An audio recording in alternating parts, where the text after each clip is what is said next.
আমার ওরা মরে গেলে সব আমার, মানে আগে থেকে হিসাব করে ওরা মরে গেলে সব আমার বেটার।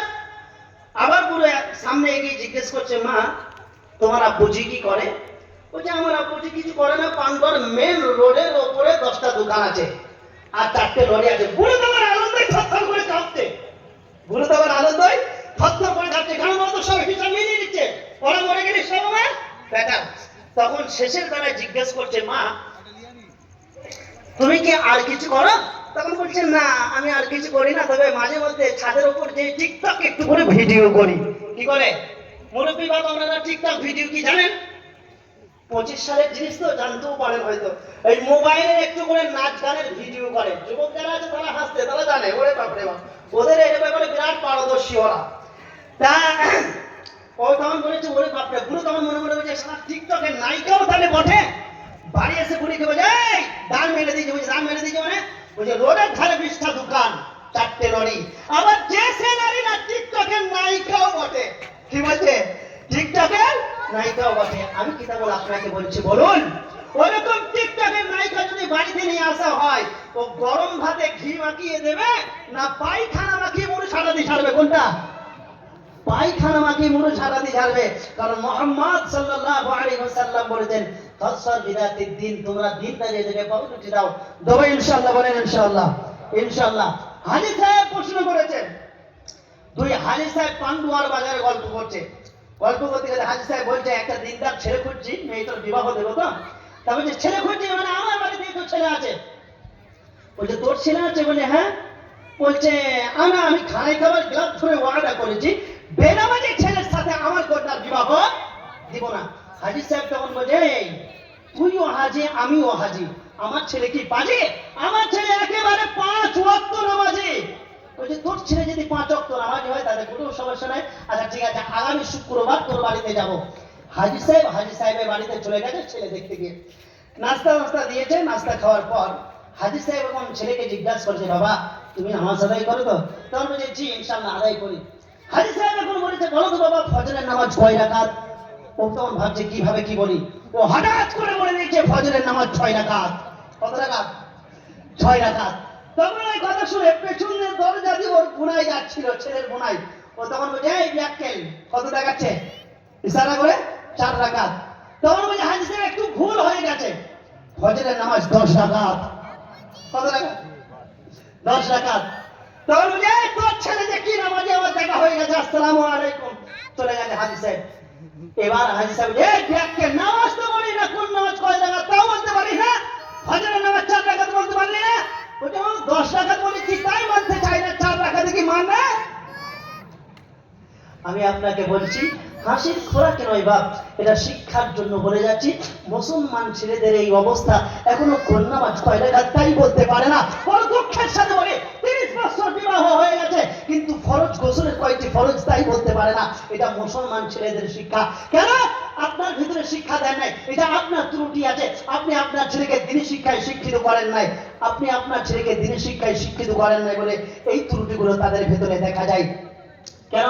আপনি যদি একটা ক্লাস 6 এর ছেলেকে জিজ্ঞাসা করা হয় বলো তো বাবা বিশ্বকবির নাম কি, সে চট করে বলে রবীন্দ্রনাথ ঠাকুর। বলো তো বাবু বিদ্রোহী কবির নাম কি, সে চট করে বলে কাজী নজরুল ইসলাম।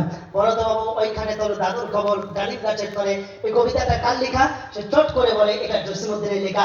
ওই ছেলেকে যদি জিজ্ঞাসা করা হয় বলো তো বাবু আমাদের নবীজির নাম কি, তখন আর বলতে বলেন পারে না। কেন? বাপকে তো শিখাইতে হবে, দ্বীনের তালিম তো গার্জেনকে দিতে হবে। গার্জেন তো দ্বীনের তালিম বলে দেয় না, গার্জেন দ্বীনের তালিম দেয় না। গার্জেন ওকে বিড়ি খাওয়া শেখায়। কি খাওয়া শেখায়? গার্জেন ওকে বলে হাফেজ সাহেব বিড়ি খাওয়া কেউ শেখায়? মুরব্বী বাপ আমি কি তেমন বলে যাচ্ছি, লক্ষ্য করেন। গার্জেন ওকে বিড়ি খাওয়া শেখাই দেবে। সকালবেলায় বাপ ঘুম থেকে উঠেছে, ঘুম থেকে ওঠার পর যে আব্দুর রহমান যেপো তোমার দাদুর কাছে বিড়িটা ধরে নিয়ে এসো তো বাপ। তা ও বিড়িটা নিয়ে দাদুর কাছে চলে গেছে। বলছে দাদা আব্বুজি বললো বিড়িটা ধরিয়ে দিতে। ওর বাপ দাদা মজবুত করে বিড়িটা ধরিয়ে দিয়েছে, মানে আপনারা যেটা ওষুধ বলেন আর কি, বুঝতে পারছেন তো, মজবুত করে ধরিয়ে দিয়েছে। ও বিড়ি বাপের কাছে আনতে আনতে মাঝ রাস্তায় এসে বিড়ি দিবে গেছে। তখন ভাই ব্যাগকে আবার যা, ও আবার গেছে, আবার বিড়ি ধরিয়ে দিয়েছে। বাপের কাছে আস্তে আস্তে বিড়ি আবার লিবে গেছে। তখন বলছে এই ব্যাগ খেলে এইভাবে তো বিড়ি আনলে নিবে। দাদু যখন ধরিয়ে দেবে টানতে টানতে নিয়ে আসবি। কি বলছে? দাদু যখন ধরিয়ে দেবে শিখাইলো কে? বাপ। ওরে বাপরে বাপ, ভাই রে বেরি সাদের বেরি কে বা তোর কোন জগৎ মুখে সবার মুখে লাগাইনি জাহান্নামের আগুন। মুসলমান ইফতার করার পরে টানছে বিড়ি, সেদিন শেষে আবার বিড়ি, তারাবি পড়িয়ে মসজিদের বারান্দায় বিড়ি। শুধু তাই না, চায়ের দোকানের পায়ের ওপর পা রেখে টানছে বিড়ি। দূর থেকে মরলে দেখলে ধোঁয়া দেখলে মনে হয় রাইস মিল চালু করেছে। কি বলছেন আপনারা? বাবু আমার একটিবার চেষ্টা করে দেখেন, ভাবনা ফিকিরের মধ্যে কথাগুলোকে রাখেন। বিড়ি যে তৈরি হয় তামাক পাতা দিয়ে, তামাক পাতাগুলো যেখানে চাষ হয় ওগুলো বেড়া লাগে না, ওগুলো বেড়া কিন্তু দিতে বলেন হয় না, মানে যেগুলো ছাগল গরুতে খাই না। এজন্য ওই তামাক চাষে বিড়ির চাষে তাকে বেড়া দিতে হয় না, কারণ ছাগল গরুতে বলেন খায় না। যেটা ছাগল গরু খায় না, মানুষ উৎকৃষ্ট জিনিস খেতে পারে। কি বলছেন আপনারা? পৃথিবীতে একটাই খাবার, যে খাবারটা টয়লেটের ভেতরে খাওয়া যায়, পায়খানার ভেতরে খাওয়া যায়, খাবারটার নাম কি? সবাইকে বলতে হবে। বিড়ি। বিশ্ব নবী নবী আমার দার নবী মদিনাওয়ালা বারিশের নিচে মেসওয়াক রাখতেন। ঘুম থেকে যখনই উঠতেন মেসওয়াকটা নিয়ে তিনি মেসওয়াক করতে আরম্ভ করতেন, কারণ মুখের দুর্গন্ধ দূর হবে, দাঁতগুলো পরিষ্কার হবে।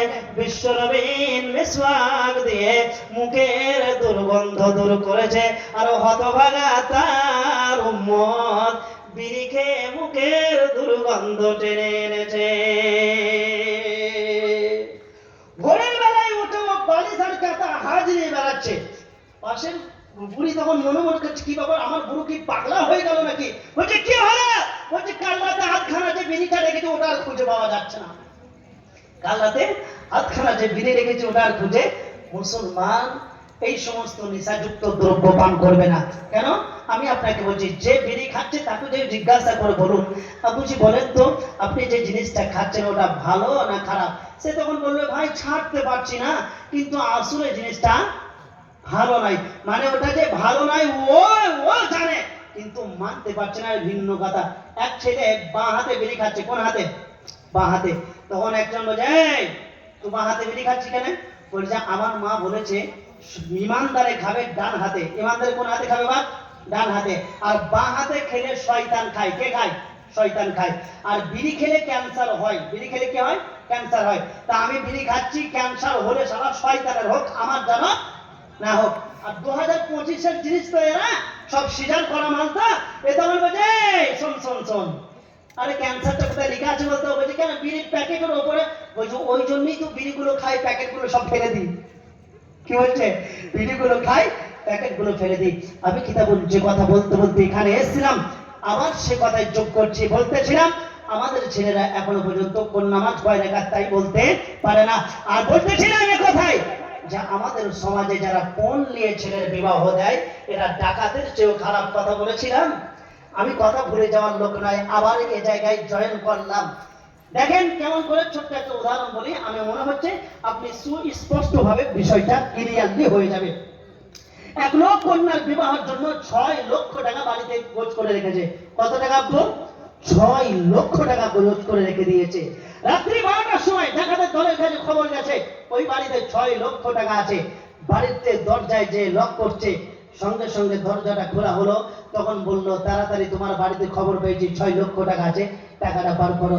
মহিলাটা দুটো হাত যোগ করে বলছে বাবা মেয়েটার বিবাহের জন্য 6 লক্ষ টাকা রেখেছি, যদি তোমরা টাকা নিয়ে চলে যাও তা মেয়েটার বিবাহ দিতে পারবো না, বিধায় মাফ করে দাও, টাকাটা আমাদের কাছ থেকে নিয়ে যেও না। তখন বলছে আগে মাল, আগে জীবন, আগে মাল। সুতরাং টাকার চেয়ে জীবনের মূল্য বেশি না টাকার মূল্য বেশি? সুতরাং টাকা যদি না দাও আজকে এখানে শেষ করে দেব। মহিলা তখন কাঁদতে কাঁদতে বলছে আমার স্বামীকে তোমরা মেরো না, আমি টাকা এক্ষুনি দিয়ে যাচ্ছি, কারণ আমাদের রুমে তো টাকা নাই। পাশের রুমে যে মেয়ে শুয়ে আছে, ওই রুমে টাকা আছে। তা মেয়ের কাছে যে রুম থেকে মেয়েকে ঘুম থেকে জাগ্রত করে ওকে তুলিয়ে নিয়েছে, ডান হাতে মেয়ের হাত ধরেছে, বাঁ হাতে টাকার ব্যাগ ধরেছে, ডান হাতে মেয়ের হাত ধরেছে, বাঁ হাতে টাকার বান্ডিল ধরেছে। এমতো অবস্থায় এসে ডাকাতের কাছে বলছে, টাকাও নিয়ে যাও, আবার মেয়েও নিয়ে চলে যাও, কারণ টাকা না থাকলে মেয়ের তো বিবাহ দিতে পারবো না। ডাকাতের দল বলছে, টাকা নিব মেয়ে, বলেন টাকা নিব মেয়ে, মানে ডাকাত হলো ওর আত্মে কি ইমান আছে, ওর টাকা নাই কিন্তু মেয়ে ছেড়ে বাবা হারাম করে এত ইমান শেষ হয়ে গেছে, ওর টাকাও নেই আবার মেয়েও নেই। কি বলছেন আপনারা? তাহলে ডাকাতের থেকে খারাপ কিনা এরা? তাহলে আমাদের আপনাদের ছেলেদের ইনশাআল্লাহ বিবাহ দেওয়ার সময় পণ যারা নেবে না হাত তুলুন, যারা তুলে নাই নেবে। তাহলে এখনো কি পিছাই একটু করতে হবে? ও মানে ওদের ছেলে নাই, তাহলে এত বাঁচা লোক বাস করে এই খন্ড এলাকায়, আকিমে এত আছে। ইনশাআল্লাহ তাআলা ফির দারুল মাবুদের জন্য বলুন, এরকম হারাম জিনিস থেকে আমরা বেঁচে থাকবো বলেন ইনশাআল্লাহ। যারা পণ নেয়, যদি বলা হয় মুসলমান শুকুরের মাংস, কুকুরের মাংস তোমাকে খেতে দেওয়া, খাবে? খাবে না। কিন্তু পণের টাকা যারা দেয়, অলরেডি শুকুরের পায়খানা কুকুরের মাংস খেয়ে বসে আছে। বিশ্বনবী বলেছেন এগুলো হারাম জিনিস, আমরা বর্জন করবো বলেন ইনশাআল্লাহ, করবো ইনশাআল্লাহ। যে কথা বলতে বলতে এখানে এসেছিলাম যে আয়াতুল কুরসি কেউ যদি একবার তেলাওয়াত করে, রব্বুল ইজ্জা ওয়াল জালাল বললেন তাদেরকে জান্নাতে চলে যাবে, মারা গেলেই তারা চলে যাবে। ওই আয়াতুল কুরসির ভিতর রব্বুল আলামিন বলছেন আসমান এবং জমিনের সব কিছু আমার। ঠিক তার পরের পৃষ্ঠায় আল্লাহ রাব্বুল ইজ্জা ওয়াল জালাল মহাগ্রন্থ আল কোরআনের ভিতরে 29 নম্বর পারা খুব চমৎকার আকারে বলছেন ইউসাব্বিহু লিল্লাহি মা ফিস সামাওয়াতি ওয়া মা ফিল আরদ। আসমান এবং জমিনে যত প্রাণী আছে সবাই আল্লাহর তাসবিহ বলেন করে। আপনি দু চোখে যা কিছু দেখছেন সবই আল্লাহর তাসবিহ করে। এই জমিনও আল্লাহর তাসবিহ করে, ওই আসমানও আল্লাহর তাসবিহ করে, এই গাছও আল্লাহর তাসবিহ করে, ধুলি পানা বাড়ি পানা আপনি যা কিছু দেখছেন, পাহাড় পর্বত যা কিছু দেখছেন সবাই আল্লাহর তাসবিহ বলেন করে। বললেন হাফেজ সাহেব এটা কেমন করে সম্ভব? এটা আমি বলি নাই, আল্লাহ বলছেন। যদি বলতেন ইসতাগফিরু লিল্লাহি, মান শব্দটা আল্লাহ ব্যবহার করতেন, মান শব্দটা যদি বলতেন তাহলে বুঝতে পারতাম যাদের প্রাণ আছে, যাদের জীবন আছে, যাদের ভেতর রূহ আছে তারাই আল্লাহ তাসবিহ করে। কিন্তু আল্লাহ বলছেন মা, মা মানে যত জড় পদার্থ জিনিস আছে সবাই আল্লাহর তাসবিহ করে। যদি বলেন হাফেজ সাহেব একটু সহজ করুন, তা আপনার জন্য সহজ করছি। দেখুন কোরআনুল কারীমের ভেতর রব্বুল আলামিন বলেন যেদিন ফিরআউন আপনার নমরুদের দলবল লোকেরা হযরত নবী ইব্রাহিম আলাইহিস সালামকে আগুনে নিক্ষেপ করেছিল, কোথায় বা আগুনে ফেলেছিল। তাই ইব্রাহিম আলাইহিস সালাম যখন আগুনের মধ্যে পড়ে গেছে, তা আল্লাহ রাব্বুল আলামিন বলেন ইয়া নারু কুনি বারদান ওয়া সালামান আলা ইব্রাহিম। আমরা বলি কুল হু আল্লাহু আহাদ, বিষয়টা কিন্তু ভুল। কবারা ইয়াকুলু থেকে কুল মানে বলা, আর আকারা ইয়াকুলু থেকে কুল মানে গেলা। কুল একটা হলো কুল আর একটা হলো কুল। ছোট কপ দিয়ে মানে হলো গেলা, কবারা ইয়াকুলু থেকে কুল মানে বলা, আকারা ইয়াকুলু থেকে কুল মানে গেলা। তাহলে এখানে রব্বুল আলামিন কুল, আপনি বলুন ইয়া নারু কুনি বারদান ওয়া সালামান আলা ইব্রাহিম, হে আগুন তুমি আমার ইব্রাহিমের জন্য ঠান্ডা হয়ে যাও। রওজা পড়ার মুসলমান এলাকার বাবারা বুদ্ধিমানের মতো একবার গলার আওয়াজ ছেড়ে দিয়ে বলুন তো আব্বুজি, সেদিন ইব্রাহিম আলাইহিস সালামের আগুনটা ঠান্ডা হয়েছিল না গরম ছিল? ঠান্ডা হয়েছিল। আগুনের কি জীবন আছে? আগুনের জীবন। তাহলে যে আগুন আল্লাহর কথা শুনে ওই একই আগুন আল্লাহর তাসবিহ বলেন করেন। চলুন আপনার জন্য আরো সহজ করে। যেদিন নবী মুসা আলাইহিস সালামকে ফিরাউনের দলবল লোকেরা তাড়া করেছে, ফিরাউনের দলবল লোকেরা যেদিন তাড়া করেছে, মুসা আলাইহিস সালাম তখন বলছে, ওনার সঙ্গে সাথীরা তখন বলতে আরম্ভ করেছে, ওগো আল্লাহর পয়গম্বর আমাদের আর বাঁচার রাস্তা নাই। কারণ সামনে দিকে যদি আমরা চলে যাই, সাগরের পানিতে আমরা ডুবে মারা যাব, দরিয়ায় আমরা ডুবে মারা যাব। পিছন দিকে যদি আমরা ভেঙে যাই, ফিরআউনের লোকবল আমাদের কচু কাটা করে কেটে ফেলবে। তখন নবী মুসা আলাইহিস সালাম, নবীদের তো ইমানে হন, তিনি বললেন ক্বালা কাল্লা, কখনোই না, ইন্না মাইয়া রাব্বী সাহাদিন। রব্বুল আলামিন বলেছেন, অবশ্যই আমি তাকে রাস্তা দেখিয়ে দেব। ফালাম্মা তারাল জামআনি ওয়ালা সাহাবু মুসা ইন্না লামুদরাকুন।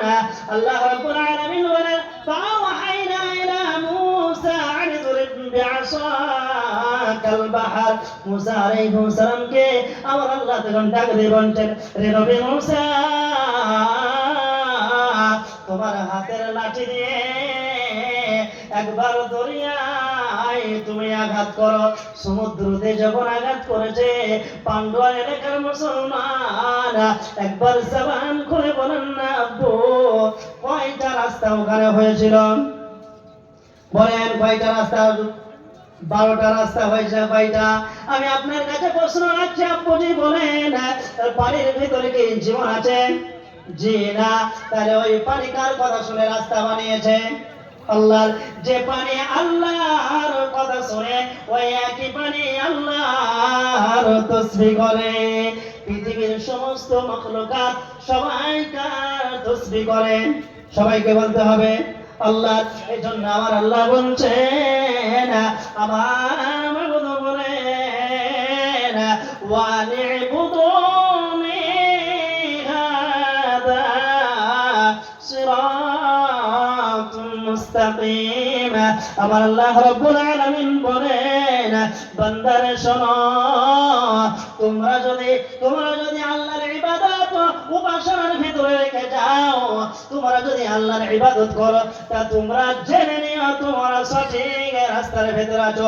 ও পান্ডুয়ার এলাকার মুসলমান বাবারা আমার, ও কলিজার টুকরা যুবক ভাইয়েরা, ও পর্দার আড়াল থেকে শুনলে বলে মুমিনা মা এবং বোনেরা গো, আমি কিতাবুল আপনাকে বলে যাচ্ছি, একবার বুকে হাত দিয়ে বলুন, আপনি নামাজ আদায় করতে পারছেন কিনা? রমাদানুল মুবারকে রোজা রাখতে পেরেছেন কিনা? কাবিরা গুনাহ থেকে বেঁচে থাকতে পারছেন কিনা? ও যুবক ভাই, তুমি একবার নিজের মনকে জিজ্ঞাসা করে দেখো, তুমি মদের গ্লাস ছাড়তে পেরেছো কিনা? সুদি ব্যবসা ছাড়তে পেরেছো কিনা? খারাপ জিনিস থেকে বাঁচতে পেরেছো কিনা?